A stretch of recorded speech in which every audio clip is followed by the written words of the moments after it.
진행하고 있습니다. 그래서 오늘은 제가 본문에 있는 말씀을 14절까지 읽어야 되는데 13절까지 써놔가지고 13절까지만 읽었어요. 근데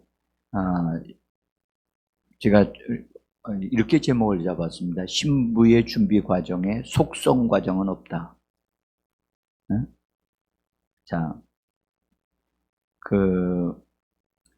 에스더서 하면 여러분들 우리가 역사의 배경이 있잖아요.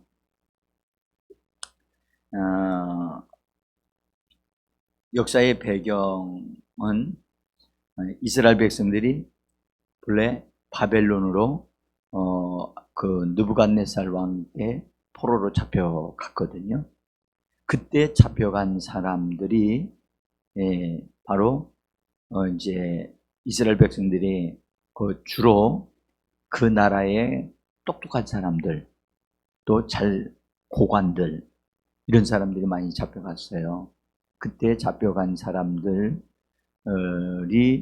기간이 70년이 사니까 하나님이 페르시아 왕 고레스를 통해서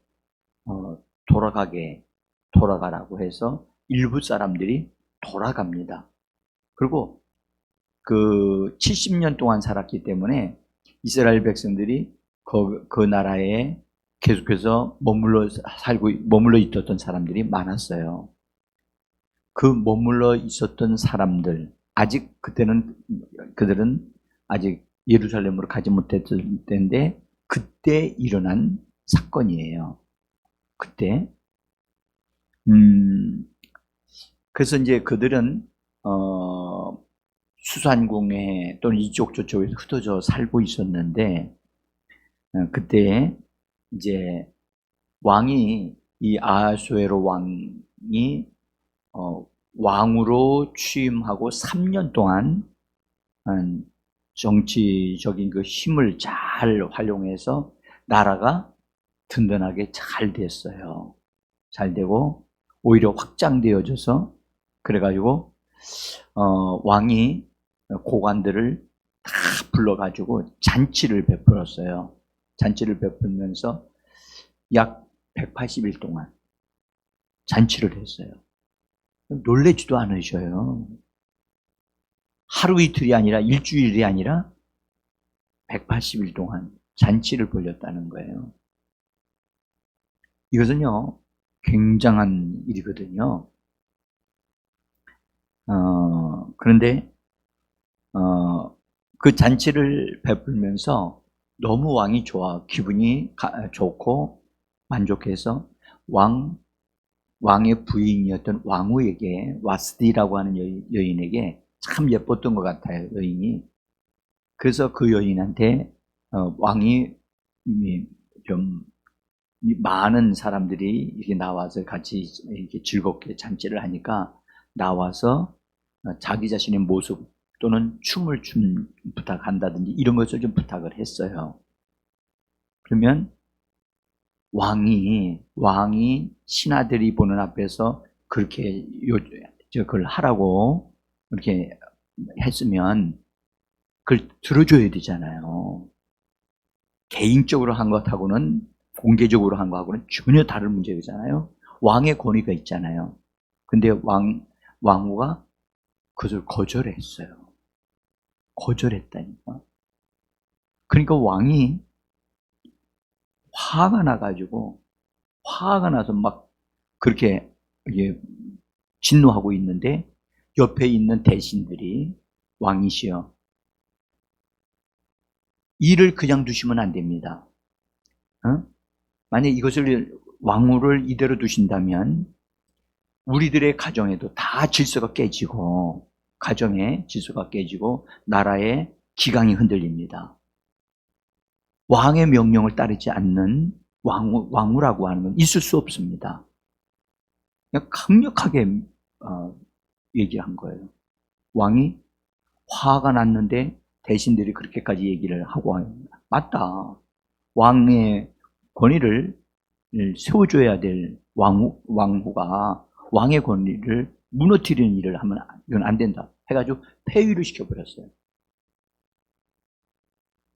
폐위를 시키고, 그 다음에 이제 얼마 동안 기간이 지났는데, 그 대신들이 다시 왕에게 가서 간청을 하기를, 왕께서, 왕후를, 뽑는 예식을 거행하셔서, 명령하셔서, 그래서 모든 지역에 있는 처녀들이 다, 왕후가 될 수 있는 기회를 주셔가지고, 그래서 그 중에서 왕께서 마음에 드는 여인을 한 사람 이렇게 선택하시면 그 여인이 왕후가 되겠나이다 라고 얘기를 하니까, 그래 맞다, 그렇게 하자 이제 해서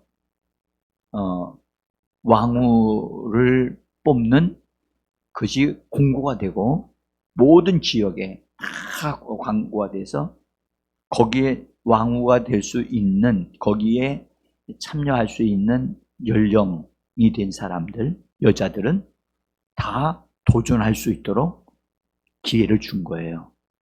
그래서 1차, 2차 아마 이런 게 있었겠지. 아무래도 수많은 사람들이 참석했었으니까요. 본래 큰 나라였으니까. 아마 오늘날도 그렇게 된다면 그렇게 거기에 기회가 될 수 있잖아요. 그죠? 기회가 될 수 있잖아요. 그래서 왕후가 될 수 있다, 있을 수도 있다. 그 가능성이 있는 사람은 다 도전할 거란 말이죠. 그것을 알게 된, 예? 여기 유다인 중에 이 모르드게라고 하는 사람이 자기 딸과 같이 길렀던 조카가 있었어요. 그 사람이, 이 여인이 에스더인데, 그 에스더는 어머니 아버지가 다 돌아가셨어요. 그래서 의지할 데 없는 그를 이 모르드게가 잘 받아주고 그를 잘 길러서 아름답게 신앙인으로 길렀어요.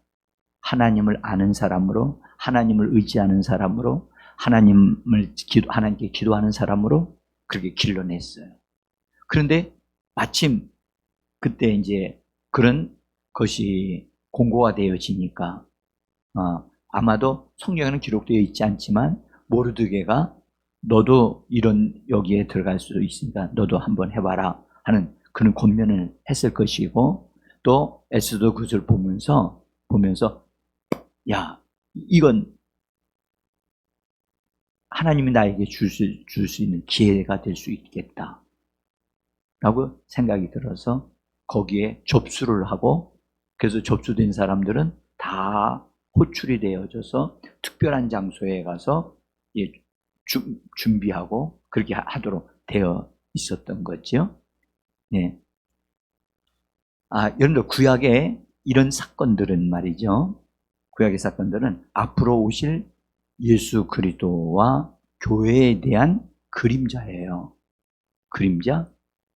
그러면 이것은 구약에 비록 구약에 있는 것이지만 앞으로 올 것에 대한 예수 그리스도와 함께 그분의 신부들이 이게 결혼식을 할 수 있는 것에 대한 하나의 그림을 우리에게 보여주시는 거거든요.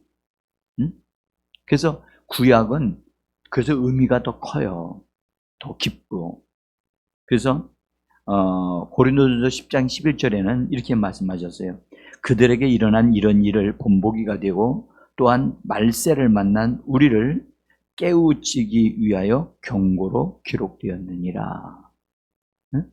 그러니까 구약은 우리에게 뭔가를 더 알게 하기 위해서, 알고 더 깊이 알게 하기 위해서 기록이 되어졌다. 그러면 이것은 지금 결혼에 대한 거잖아요. 그죠? 결혼. 근데 마치 이 왕은 예수 그리스도의 모습으로 우리가 볼 수 있고, 또 그 신부를 취하는 그 신부는 신약 시대의 성도들의 모습으로 볼 수가 있는 거예요. 우리가 여러분들 이런 측면에서 보면 더 재미있고 흥미 있지 않겠어요? 그렇죠? 예. 자, 그래서 어, 그래서 이제 그 에스더가 그 성으로 들어가서 준비를 하는 과정을 우리가 지금 잠깐 읽었어요. 읽었는데 그 내용은 결혼 왕 앞에 가기 전에 여자가 12달 동안 12달 동안 몸 관리를 하고 준비를 하고 그다음에 거기에 왕과의 만남, 그 첫 만남을 위해서 철저하게 준비하는 그런 기간이 주어진 거예요. 12달 동안. 응? 어떻습니까? 응? 그 하루의 만남, 하루의 그 만남을 위하여 12달 동안이나 준비를 하는 거예요. 그러니까 우리가 여기서 뭘 우리에게 말씀하시는가를 잘 생각해 볼 필요가 있어요. 응?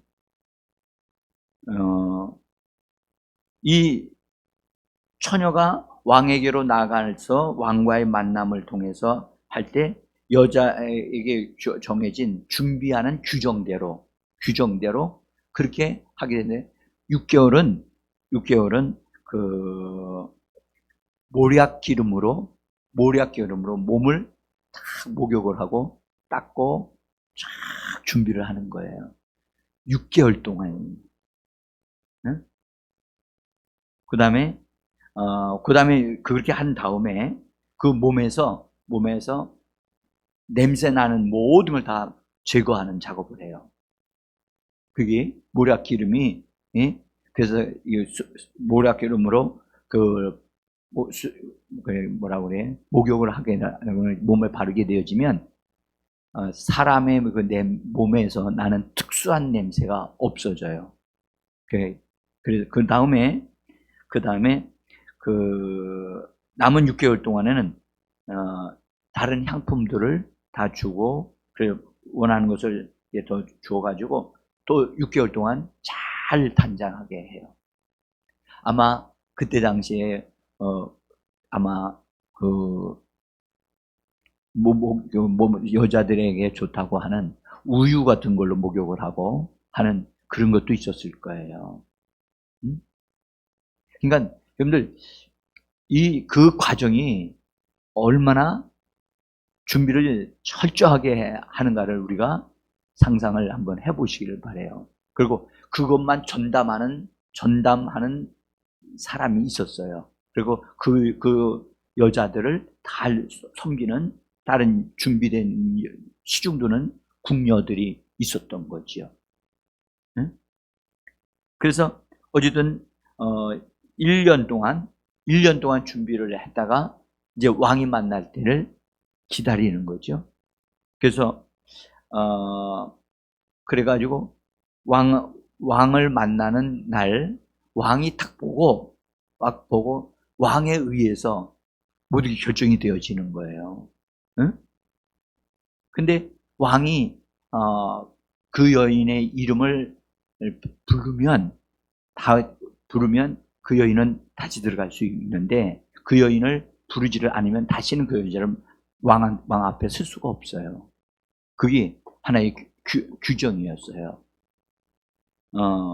근데 여러분들 한번 생각해 보세요. 한 나라의 한 제국의 왕의 신부 왕후가 되어지는데도 이 엄청난 준비를 하는데 우리 주 예수 그리스도는 여러분들 성경은 말하기를 예수님은 만왕의 왕이라고 그러잖아요. 아멘. 여러분들 만왕의 왕이신 예수 그분의 신부들이 세워지고 하는 그 과정에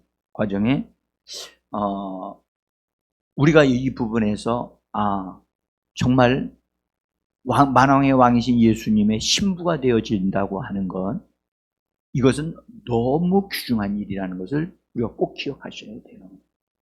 응? 신부가 될 수 있는 기간이 우리에게 주어졌어요. 신부가 될 수 있는 그래서 신부로 우리가 예약을 받아서 이제 우리가 예수님의 신부가 될 수 있는 기간이 교회 생활을 통해서 우리가 신부가 될 수 있는 그런 기회가 우리에게 주어진 거예요.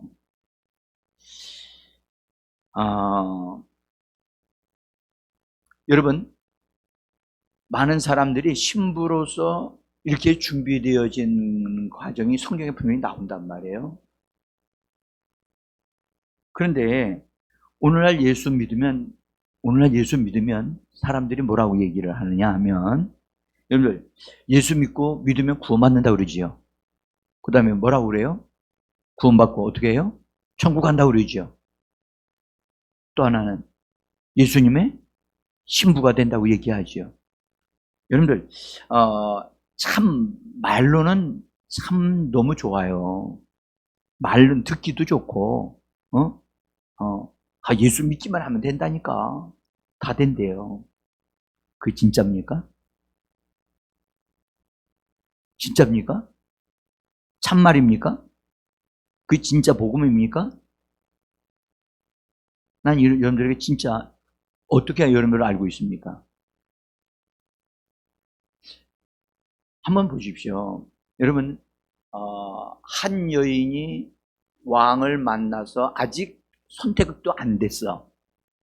왕후가 되지도 않았는데 1년 동안이나 잘 준비하고 기름으로 목욕하고 잘 준비해가지고 그 다음에 왕을 만나게 되어진단 말이죠. 이것이 한 나라에 있다가 없어질 왕, 그런 왕의 신부, 왕후가 될 사람을 하는데도 이렇게 하거늘, 여러분들, 예수 그리스도는 만왕의 왕이신 그분인데, 이분의 신부가 되어질 사람들을 하나님이 우리로 하여금 그렇게 불러주셨다고 하는 것에서 우리가, 여러분들, 준비 과정이 없어도 예수님의 신부가 될 수 있나요? 아니, 솔직하게 얘기해봐요. 될 수가 없어요. 여러분들, 오늘날 교회가요, 이거 회개해야 돼요. 네? 나는요, 오늘날 교회가, 목회자들이 성도들에게 진짜 복음을 전하지 않고, 성도들을 위로한다고 하는 측면에서 좋은 말을 하는 수는 있어요. 그러나 그건 진짜가 아니에요. 성도들을 속이는 거거든요.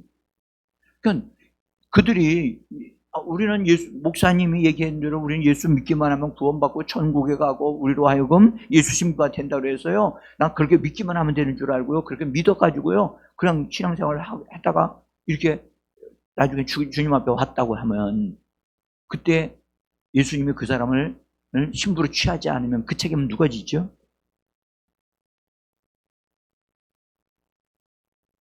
여러분들, 이 문제는 진짜 심각한 문제입니다. 교회가 성도들의 비율을 맞추고 성도들을 달콤하게 만들게 하려고 그런 말을 하는 건, 여러분들, 바른 말이 아니거든요. 그러니까 성도들이 준비하지 않는 거예요. 목숨 걸고 준비해야 되거든요. 여러분들, 만약에 에스더가 매일매일마다 그 기름으로 목욕하고 그거 하는데 자기가 힘쓰지 않으면 안 되잖아요. 그렇죠? 여러분들, 교회 생활 우리가 그냥 대충 하면 된다고요? 여러분, 어림도 없는 소리예요. 구원은 받을 수 있어요. 저는 이렇게 말합니다. 절대 신부 그렇게, 주님은 그런 신부를 받아들이지도 않습니다.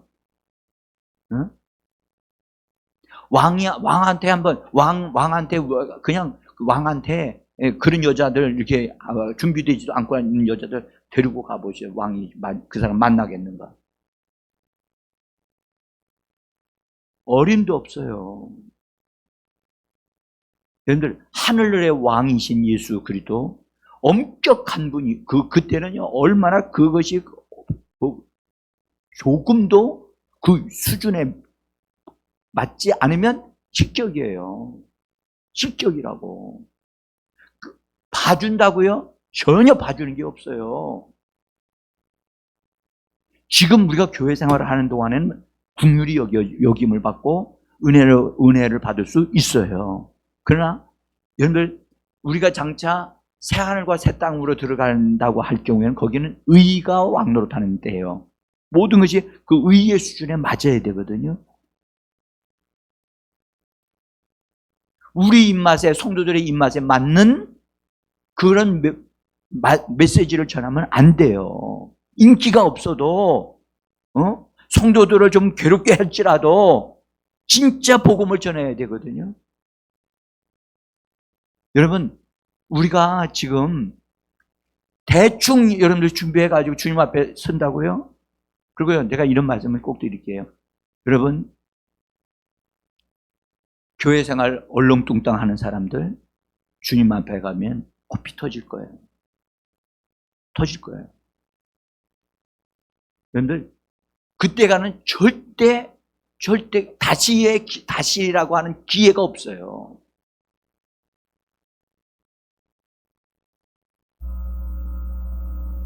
저는 이 말씀을 이게 정말로 준비하면서 진짜 성도들에게 거짓말하지 말아야 돼요. 응? 천국에 간다고요?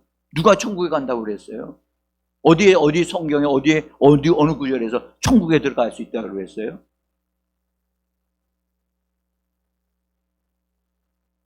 여러분, 한 번의 만남을, 예수님과의 한 번의 만남, 혼인잔치의 만남에 대하여 절대로 과소평가하시면 안 됩니다.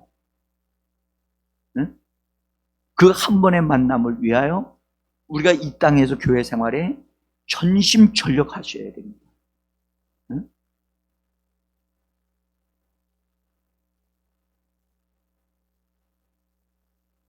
자, 성경은 예수님이 신랑으로 오셨다는 거 그렇게 말씀을 하세요. 마태복음 9장 15절에 보면 이렇게 말씀하셔요. 같이 한번 읽어보겠습니다. 예수께서 그들에게 이르시되 혼인집 손님들이 신랑과 함께 있을 동안에 슬퍼할 수 있느냐? 그러나 신랑을 빼앗길 날이 이르니 그때에는 금식할 것이니라. 이거 예수님이 하신 말씀이거든요. 뭐라고 부르셨냐? 혼인집 손님들이 신랑과 함께 있을 동안에 슬퍼할 수 있겠느냐? 여기 혼인집 손님들은 그때 당시에 유대인들을 말하고 제자들을 말했던 거예요. 응? 그러면 예수님이 자기 자신을 뭐라고 얘기하시는 거죠? 신랑으로 얘기하시는 거예요. 신랑이 오신 목적이 뭐예요? 신부에게 관심이 있어요. 손님들에게 관심이 있는 게 아니에요. 신부에게 관심이 있어요. 그래서 신부를 취하긴 취해야 되겠는데 신부들이 보니까 다 어떻게 되느냐? 다 죄인들인 거예요. 그러면 신부가 되게 하려고 하니까 그 신부가 스스로 그 죄와 그 더러움과 그런 부분에서 정리될 수 없다는 것을 아시고 그 장래의 그 신부가 될 것을 바라보고, 그리고 그렇게 될 사람들을 먼저 신부로서의 위치로 세워지기 위하여 예수님이 뭔가를 하신다고요. 여러분들, 신부를 택하는 자는 신랑이잖아요. 그죠? 그분이 신랑이라고요. 그래서 보니까 예수님이 이 땅에 오셔서 하나님이 보내셨는데 하나님의 그 예수님의 신부들을 취하기 위하여 보니까 그 신부들이 되어질 사람들이 너무나 많은 문제들이 많은 거예요. 너무 많은 것이 이게 묻어 있고 좀 진짜 그때 당시에는 신부로서의 자격이 없어. 그렇지만 앞으로 되어질 것을 바라보고 예수님이 그것을 바라보고 대가를 지불하신다. 그것을 위해서. 그 말씀을 그렇게 하셔요. 자, 여기 성경 마태복음 13장 44절 한번 읽어봐요. 같이 읽습니다. 천국은 마치 밭에 감추인 보화와 같으니 사람이 이를 발견한 후 숨겨두고 기뻐하며 돌아가서 자기의 소유를 다 팔아 그 밭을 샀느니라. 이 말씀은 마태복음 13장은 비유의 장이라고 그래요. 예수님이 비유로, 씨 뿌리는 비유로부터 시작해서 이런 말씀을 하셨어요. 근데 보세요. 천국은 마치 밭에 감추인 보화와 같다. 밭에 어떤 밭이 있는데 그 밭 안에 보화가 들어있는 거예요. 응? 그걸 이 예수님이 발견하신 거예요. 그래서 그것을 발견한 후에 너무너무 그 보화가 좋으니까 이 사람이 그것을 그대로 내버려 둔 상태에서 자기의 모든 소유를 다 팔아가지고 그거를 샀어요. 많은 분들이 이 비유를 다른 부분으로 이렇게 해석을 하는 분들이 많아요. 근데 여러분들 한번 보세요. 예수님이 그 보화를 이 땅에 앞으로 만들어질 하나님의 사람들을 보고 예수님이 대가를 지불하기 위해서, 그래서 자기의 소유를 다 팔아서, 여러분, 자기 소유가 뭐지요? 예수님에게 있어서 자기 소유가 뭐죠? 예수님은 자기 자신의 몸이에요. 몸보다 더 소중한 거 있어요? 없잖아요. 그래서 예수님이 자기의 몸을 다 내주고, 피 뿌리고, 그 다음에 물 주고, 다, 모든 걸 다 줬단 말이에요. 그래서 그 밭을 다 샀어요.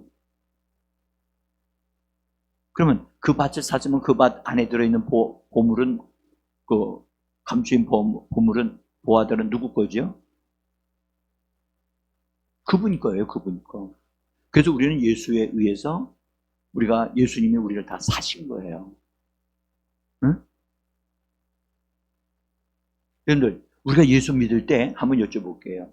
여러분들, 우리가 예수 믿을 때 여러분의 소유를 다 팔아가지고 예수 믿었어요? 어떤 분들은 이걸 그렇게 해석을 해요. 이건 그런 얘기가 아니에요. 응? 그러니까 신부되어질 수 있는 사람들, 하나님의 사람들을 예수님이 보신 거예요. 응? 하나님의 자녀들이 될 것을 보신 거예요. 그래서 자기의 모든 소유를 다 팔아서 자기까지 다 던져주어서 그걸 다 산 거예요. 그리고 산 다음에 그분의 일꾼들 있죠? 사람들, 종들을 세워가지고 그 밭에서 일궈내서 하나씩 사람들을 불러낸 거예요. 그리고 성령을 보내주셔서 성령으로 그 사람들을 다 어떻게 했느냐? 하나님의 사람으로 되고 신부가 되어지도록 지금 돕고 여태까지 그런 역사가 지금 이렇게 흘러내려 온 거예요. 이 말씀을 여러분들, 제가 이 말씀을 전하면 성도들이 저건 우리 목사님이 전할 때는 이렇게 말씀 안 했는데요. 그런 분들이 종종 나오더라고. 제가 옛날에 다른 교회 집회 다닐 때 제가 이런 복음을 전하거든요. 심지어 그 교회 목사님이 제가 설교하고 끝나고 나서 저를 만나면서, 목사님, 이 비유는 난 이렇게 처음 듣는데요. 목사님 같이 이렇게 이 비유를 들으면 난 처음 만났습니다. 그런 얘기 하더라고요. 여러분들, 땅 속에 보화가 들어있는 걸 누구만 알 수 있어요? 네? 땅 속에 있는 보화를 알 수 있는 것은 사람은 알 수가 없어요. 하나님만이 아시고 하나님이 보내신 자 예수 그리스도에게 하나님이 계시를 주시니까 그걸 알게 되어지는 거죠. 이 땅에서 예수님이 피를 흘려주시고 십자가를 지신 것은 이 땅에 많은 사람들이 하나님을 우리 주 예수를 믿음으로 말하면 하나님의 자녀들이 되고 앞으로 장차 그들이 신부가 될 것을 우리 하나님은 아셨고 그렇게 하실 것이라고 하는 것을 아들을 통해서 알려주셨고 그 일을 위해서 아들은 대가를 지불하신 겁니다. 여러분들 우리가 보통 중요한 사람이 아니에요. 옆에 분하고 인사해요. 당신 참 귀중한 사람이네요. 응? 여러분 예수님이 자기에게 속한 것을 다 내어주시면서 실제로 그랬거든요. 그리고 우리가 예수 믿은 다음에 예수님에게 속한 것을 다 얻어 누려서 그것을 우리의 기업으로, 우리의 유산으로 삼잖아요. 그죠? 그래서 이 말씀이 정말 그래서 우리가 예수님에 의해서 우리가 예수님을 선택한 게 아니라 예수님이 우리를 선택했다고 말씀하셨잖아요. 아멘? 그런 거예요. 예수님이 우리를 보시고 자기의 모든 걸 소유를 다 팔아서 우리를 사셨다니까. 이 말씀을 알아. 나는 예수님이 나를 얻기 위하여 모든 대가를 다 지불하셨다. 나는 정말 귀중한 사람이다. 자기에 대한 가치, 응? 자기에 대한 존귀함이 진짜 여러분들 스스로 나는 있으나 마나한 사람이 아니야.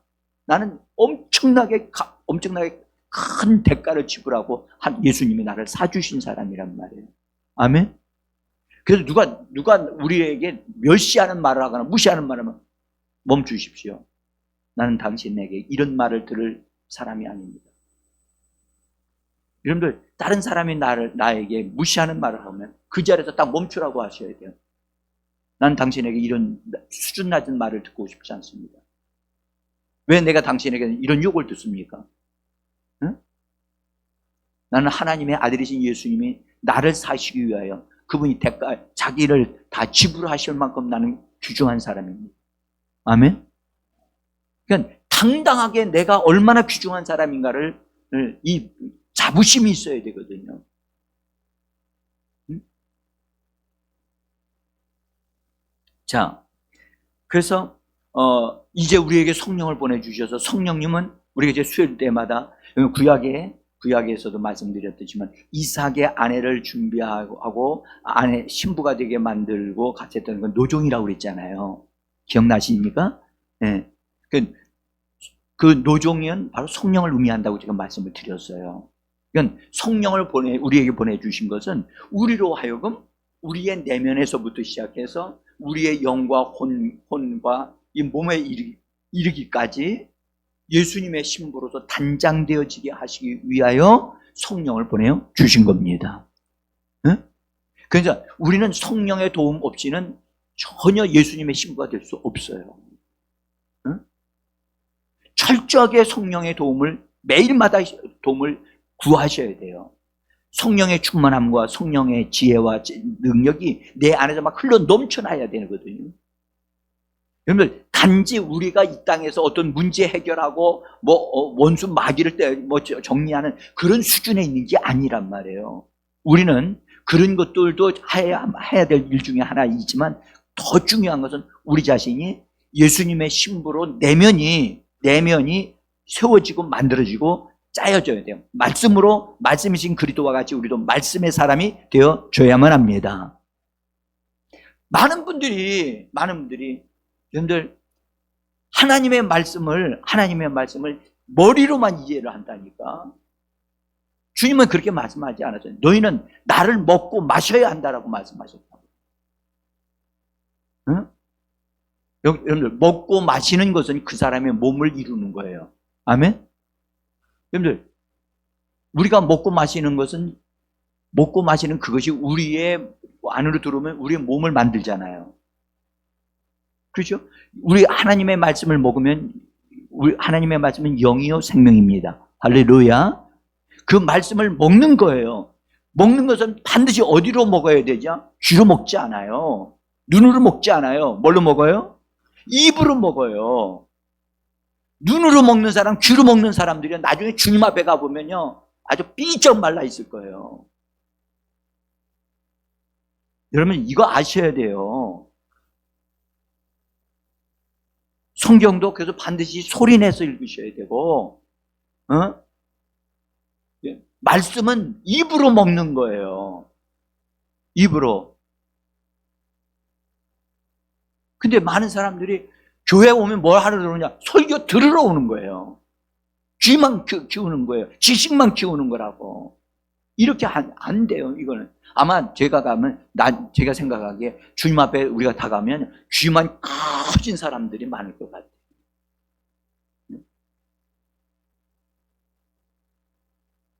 여러분들,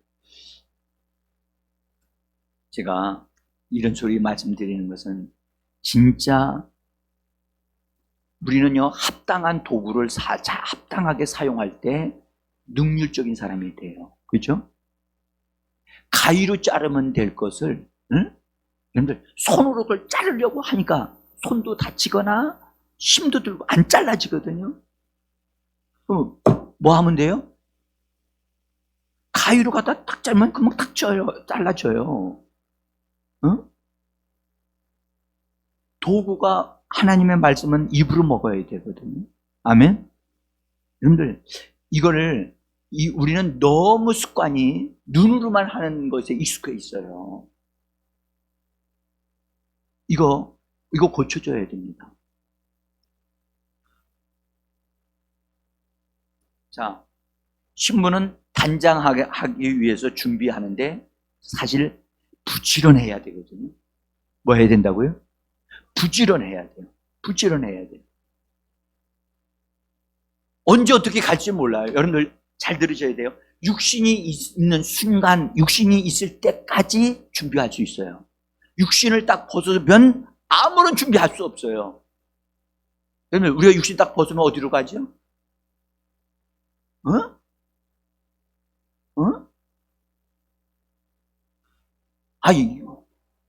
그렇죠. 낙원 가지요. 오늘 너와 내가, 강도에게, 넌 오늘 나와 함께 낙원에 있으리라 하셨잖아요. 낙원은요, 일하는 장소가 아니에요. 성장하는 장소가 아니에요. 거기는 쉬는 장소예요. 거기서는 영적인 성장이 안 돼요. 그러면 거기에 가만히 거기서 쉬고 있다가 편안하게 있다가 그러다가 주님이 오신다 하게 되어지면 이제 나팔 소리가 나니까 빰빰빰빰 천사들이 불거든요. 나팔 소리 불면 땅에 있는 사람들이 쫙 어떤 사람들이 끌어올려가고 어떤 사람들은 낙원에서 끌어올려간단 말이에요. 낙원에서 올라간다고. 그때 몸을 입어요. 육신의 영적인 몸을 입는다고. 그때. 지금은 영적인 몸이 없어요.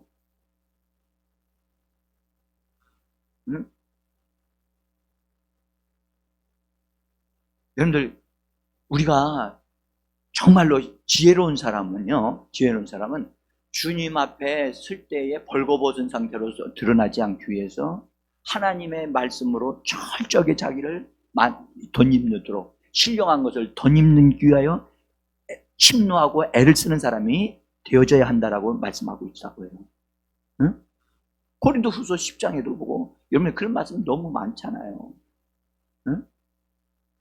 그래서 우리가 몸을 가지고 있을 때만이 우리가 신부로서 단장할 수 있는 때입니다. 제가요 늦게 예수 믿은 사람들에게 제가 너무 혹독한 말인 것 같지만 어쩔 수 없어요. 그거는요. 늦게 믿었기 때문에 하나님 나는 지금서부터 열심히 할 테니까 하루를 10년으로 계산할 수 있도록 하나님 그렇게 신속하게 나에게 역사해 주셔가지고 신부의 과정에 속성 과정으로 나를 통과시켜 주옵소서. 되겠어요? 안 되겠어요? 안 됩니다. 안 됩니다. 신부가 되는 속성 과정은 없다고요. 저는요 가끔 그런 생각해요. 어떤 사람이 여러분들 주일을 빼먹거나 수요일 예배에 동참하지 않고 그냥 평범하게 신앙생활을 하던 사람이 주님 앞에 딱 갔을 때 자기가 준비가 되지 않았다는 사실을 그때 발견하는 순간 그것이 얼마나 그에게 고통이 될까를 생각을 해요. 응? 그때라도 준비했더라면 됐을 텐데 그때 준비를 안 했어. 그건 여러분들 그때 나서는 여러분들 이따가 이제 말씀드리지만 엄청난 슬픔과 고통을 대가를 지불할 거라고. 그래서 지금 예수님이 우리를 사 주시고 교회 생활을 할 수 있는 이때를 여러분들 세상 일들을 이루기 위해서 세상 일들에 바빠가지고 이 기회를 놓치시면 안 되는 거예요. 누구를 위해서 하는 거죠? 본인 자신이 예수님의 신부가 되느냐 안 되느냐는 본인의 선택이에요. 본인의 결정이라고요. 남편이 대신해 주지 않고 아내가 대신해 주지 않아요. 엄마 아빠가 대신해 주지 않는다고. 본인에게 달려 있어요. 응? 그래서 우리가요 성령의 역사하심을 적극적으로 나 자신을 열어드려야 돼요. 내 영을 열어드리고 내 마음을 열어드려야 돼요. 그래서 자기가 원하는 내가 아니라 주 성령님이 원하시는 내가 되어져야 돼요. 아멘. 그것이 준비하는 과정이에요. 오늘 저녁에 여러분들 오늘 저녁에 가시면 어떻게 할 거예요? 응? 여러분들 더 이상 준비 못해요. 고은비 권사님 정말 믿음의 사람이잖아요. 이 영적인 흐름을 아시거든요. 자기 어머니에 대해서, 아빠에 대해서. 그래서 그걸 아시기 때문에 간곡하게 아빠에게 말씀드려가지고 지금 아빠는 교회 생활을 하고 계세요. 응? 근데 엄마는 그렇게 못하고 계셔요. 그게 고 권사님의 마음의 아픔이에요. 우리 엄마는 구원을 받긴 받는데 응? 예수의 신부가 되어지는 이 문제는 나로서는 어떻게 할 수 없는 거예요. 여러분들 정말 안타까운 일 아닙니까? 응? 이미 돌아가신 분들은 어떻게 할 수 없잖아요. 그래서 지금 이 땅에 살고 있는 우리라도 내가 알고 있는 사람들과의 관계 속에서 그들을 하나님 앞에 정말 멀지 않아 우리는 갈 거거든요.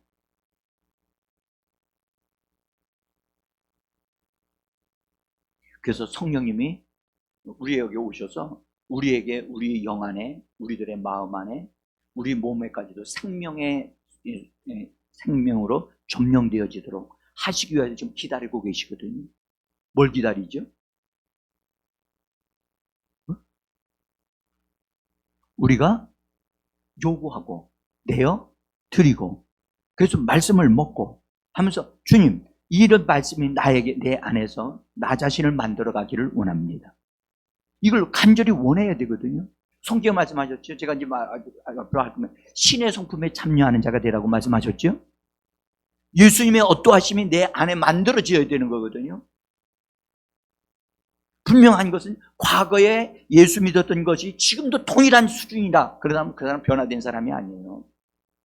그 사람은 우리가 예수를 믿으면 믿을수록 그 사람의 내면 옛날의 사람은 다 사라지고 정말로 주님의 아름다운 어떤 것들이 그 사람 속에서 흘러나와야 되는 거예요.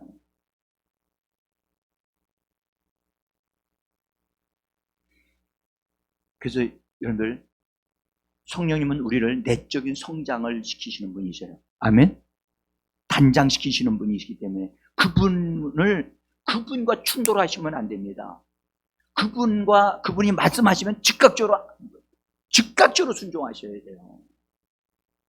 성령님 잠깐만요. 기다려주세요.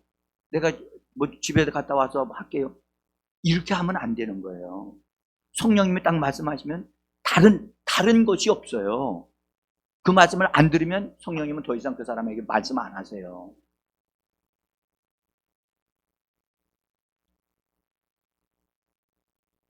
그래서 여러분들 리브가를 그 노인이 갖다 주는 금은 보석으로 단장을 시켰듯이 우리가 그렇게 단장되어져 간단 말이에요.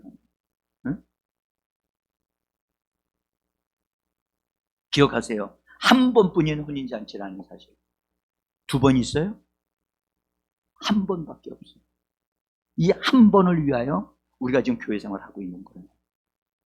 응?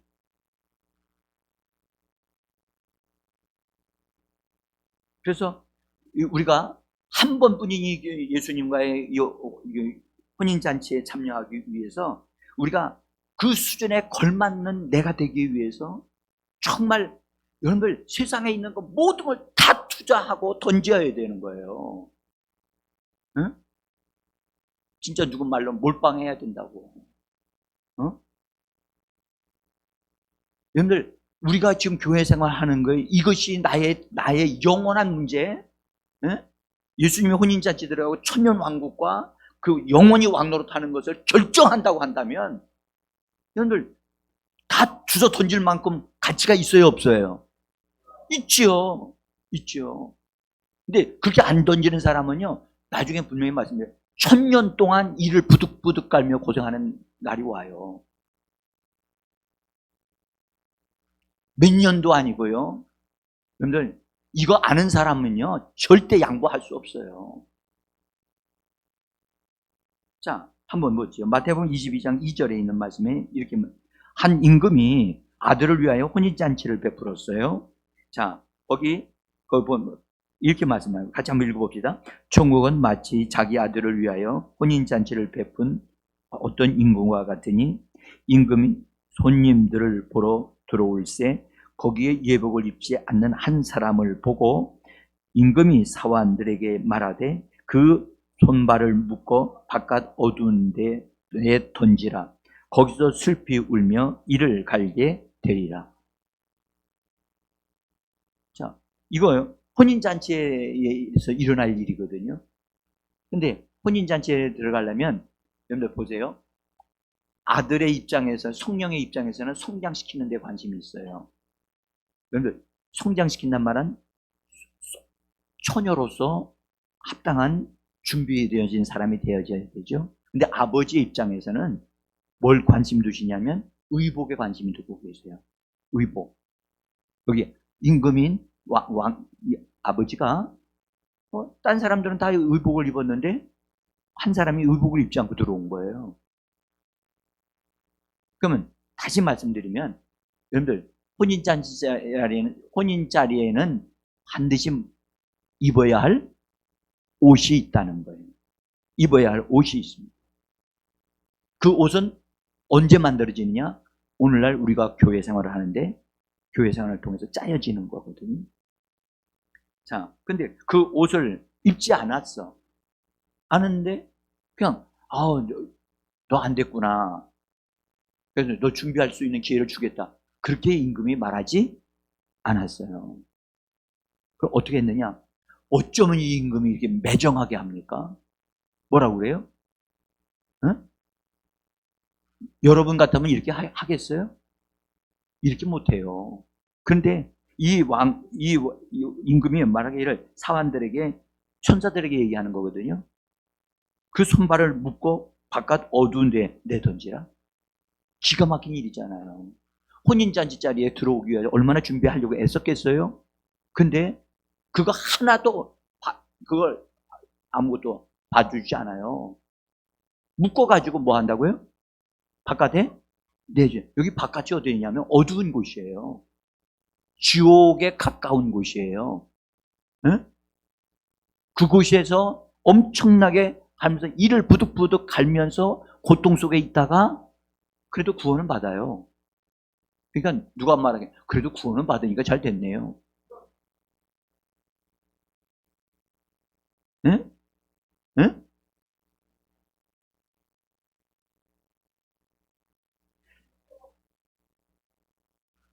집사님, 아, 제가 제가 말씀드리는 것이 성경적이고 그것이 하나님의 정확한 말씀이에요.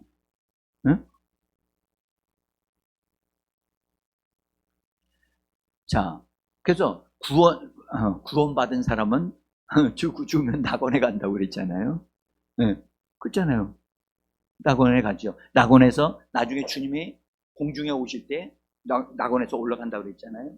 올라가가지고 혼인잔치 자리에 들어갈 사람들과 들어가지 않은 사람이 갈라져요.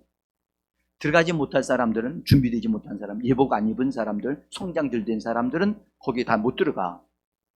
성장이 안 된 사람도 못 들어간다니까.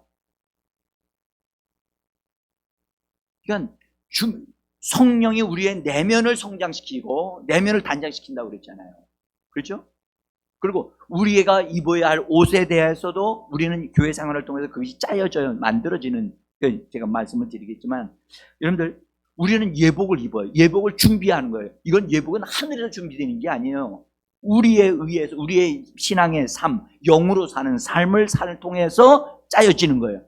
다시 말하면 육신에 따라 자기 생각을 따라서 사는 사람은 옷이 만들어지지 않아요. 영으로 사는 사람만이 옷이 만들어져요. 이 옷은 특별한 옷인데 그 옷에 대해서 시편 45편 13절과 14절 있는지 모르겠네요. 예, 있으면 자 보겠습니다. 같이 읽습니다. 왕의 딸은 궁중에서 모든 영화를 누리니 그의 옷은 금으로 수놓았도다. 수놓은 옷을 입은 그는 왕께로 인도함을 받으며, 여기 금으로 수놓은 거예요. 이 금은 신성한 걸 말해요. 주님에 의해서 사는 사람들, 성령에 의해서 사는 사람들은 이 옷이 짜여지는 거예요. 그래서 우리는 매일마다 하루하루가 이 옷이 짜여져 가고 있는 거예요.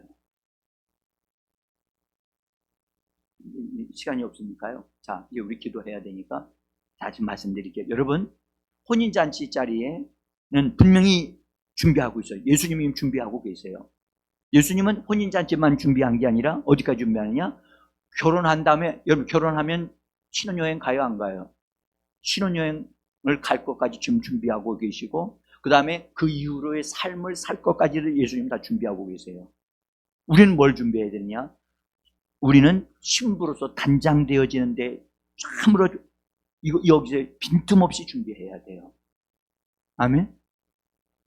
여러분들, 이거는 생각이 아니에요. 장난이 아니에요. 이게 장난이라고요? 나는 여러분들 분명히 말씀드려요. 하루 이틀 까먹으면 하루 이틀 동안 그걸로 인해서 미끄러질 수도 있어요. 나는 여러분들에게 하나님 앞에서 성실하셔야 돼요. 응? 그리고 정말 생각을 따라서 신앙생활 하는 사람이 너무 많아. 응? 저는 제가 이 복음을 알고 있는 한, 난 이 복음을 절대 양보할 수 없어요. 응? 나중에 주님 앞에 갔을 때, 주님한테 미끄러져. 너 아니야. 아, 주님, 무슨 말씀입니까? 난 성경에 목사님을 통해서 이런 설교 한 번도 못 들었는데요? 그렇게 되지 않게 하려고 제가 정직하게 말씀을 드리는 거예요. 응? 주님, 제가요, 다 설교했습니다. 이분들이 다 들었거든요? 그래서 준비 안 한 것은 이분들의 책임입니다. 나는 그렇게 얘기할 거예요. 제가 그 사람을 붙잡는다 해서 붙잡아지지도 않아요. 응? 제가요, 이 부분에 대해서 하나님으로부터 저에게 사명 가운데 하나가 예수님의 신부로 단장시키는 사명이 저희가 있어요. 응? 그래서 이 부분에 대한 계시가 남다르게 하나님이 나에게 주신 게 있어요. 응? 제 이 설교를 들으면 사람들이요, 나 이렇게 신앙생활하면 안 되겠구나 하고 거기서 뿔뚝뿔뚝 일어난다고. 응? 이게 진리예요. 응? 나는 여러분들이 이제부터라도 준비하게 되기를 원합니다. 머뭇거리지 마세요. 영원한 축복이 기다리고 있거든요.